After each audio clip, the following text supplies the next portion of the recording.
Bonjour à tous et bienvenue dans Clap Clap.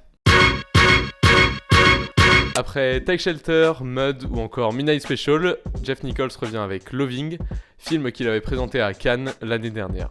Le réalisateur américain creuse à nouveau le sillon de ses histoires familiales qu'il chérit tant, de ses relations parents-enfants qu'il est si habitué à dépeindre. Le sujet, c'est cette fois un drame historique, puisqu'on suit l'histoire du couple Loving pendant les années 50 aux États-Unis. Ce film est inspiré d'une histoire vraie, celle de l'amour entre une femme noire et un homme blanc, à l'origine d'un arrêt de la Cour suprême des États-Unis ayant par la suite changé la Constitution. Alors Loving est novateur pour son réalisateur Jeff Nichols, puisque pour la première fois, il s'attaque à une adaptation et non à une fiction libre comme il avait pu le faire dans ses précédentes réalisations. Alors du coup, le réalisateur se retrouve avec une contrainte sociale et politique qui l'empêche de prendre véritablement à bras-le-corps le sujet et qui surtout l'empêche d'avoir une véritable liberté dans la mise en scène. D'une certaine manière, on retrouve un film qui est assez lisse et qui brime toutes les envies artistiques du réalisateur. Je suis pas du tout d'accord, pour moi Jeff Nichols adapte de la meilleure façon possible ce moment de bascule historique, c'est vrai, sans superflu, sans esbrouf, sans effet de manche. Alors que dans ce genre de biopic, on est habitué à avoir au moins une scène qui s'autoproclame presque déchirante avec des cris, des pleurs, des larmes,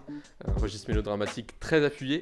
Dans Loving, c'est pas du tout ça, le style est simple, le style est épuré. Et en plus de ça, Loving ne tombe pas dans le piège dans lequel la plupart des films de ce genre tombent, c'est-à-dire qu'il ne tombe pas dans le registre documentaire et qu'il reste un objet totalement cinématographique en termes de mise en scène. Alors à mon sens, cette mise en scène sans superflu et sans esbrouf demeure beaucoup trop minimaliste. En voulant à tout prix créer quelque chose de nouveau, à s'écarter de tous les biopics conventionnels qu'il peut avoir au cinéma, finalement, Jeff Nichols se perd et ne parvient pas à développer de ce fait une tension et donc une émotion. Il existe un manque d'empathie criant pour ce couple tout au long du film qui pourtant subit toute la pression sociale et le conservatisme d'une partie des États-Unis. En tant que spectateur, on ne parvient pas à s'intéresser à ce pan de l'histoire, juste à cette histoire, à ces personnages, et c'est ce qui est finalement dommageable. Alors à mon sens c'est faux, Joel Edgerton est formidable, son jeu s'adapte parfaitement au parti pris de Jeff Nichols. Rutnega, tout en étant certes un cran en dessous, reste très convaincante dans son registre. Il y a toute une galerie de second rôle qui est absolument essentielle à l'histoire, on développe une vraie empathie à l'égard du clan familial. Il y a des moments de cinéma qui sont absolument incroyables, des plans sur le ciel américain, des plans en voiture qui sont absolument géniaux. D'ailleurs ça peut paraître bizarre mais Jeff Nichols filme vraiment mieux que quiconque les voyages en voiture où les personnages discutent entre eux.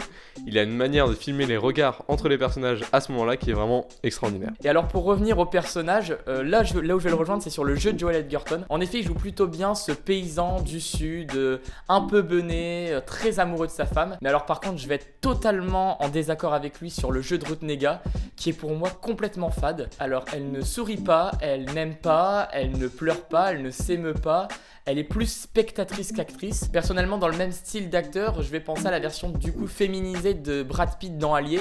Parce que là aussi, on retrouvait vraiment un personnage complètement absent, il n'y avait aucun investissement de sa part dans le film, et c'est ce qui notamment apathie à la réussite du film. Donc pour moi, il faut vraiment aller voir Loving au cinéma. C'est un très très beau film sur une histoire d'amour belle, simple, bouleversante. Alors pour ma part, c'est le premier vrai faux pas de Jeff Nichols dans sa filmographie, après Mud ou Take Shelter ou encore Midnight Special qui était vraiment excellent.